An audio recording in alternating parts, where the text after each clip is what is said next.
Grei viața fără părinți, tot animă nu-i te simți. Fără mamă, fără tată, nu-i nimic altă dată. În căsuța părintească n-are cine să te primească. Și cine să-ți mai spună din suflet o vorbă bună? Nu vreau eu să judec sfinții, dar greșesc când iau părinții și rămân copii sub soare, fără nicio linare. Inima în mine iarsă când văd poarta-i acasă. Părinții nu mă așteaptă, sunt ca fără mâna dreaptă.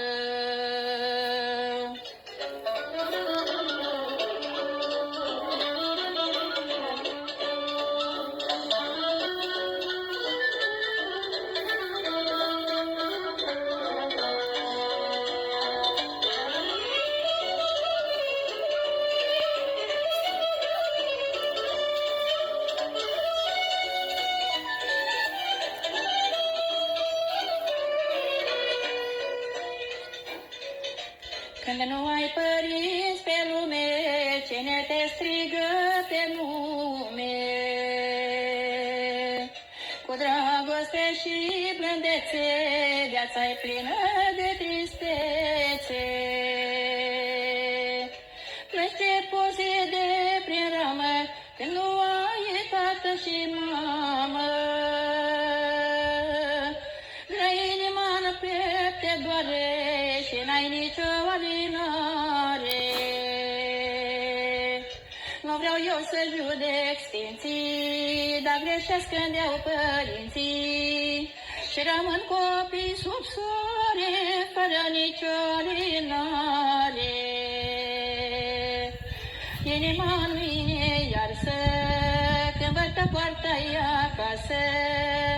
Părinții nu mă așteaptă, sunt ca fără mâna dreaptă.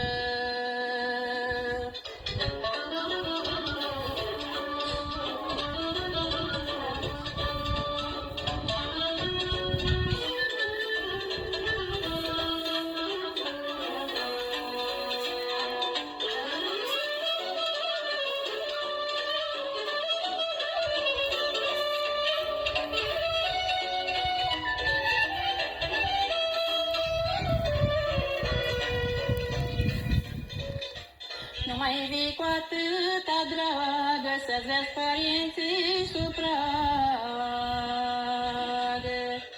Că noi taica și măicuța, tot mai rar îți este suța. Când trage la poartă zăvorul, simt că te usucă dorul. Că nu mai ieși prin o gradă, părinții ca să te vadă. Nu vreau eu să judec sfinții, dar greșesc când iau părinții și rămân copii sub soare, fără nicio alinare. Inima în mine iarsă când văd că poarta-i acasă. Părinții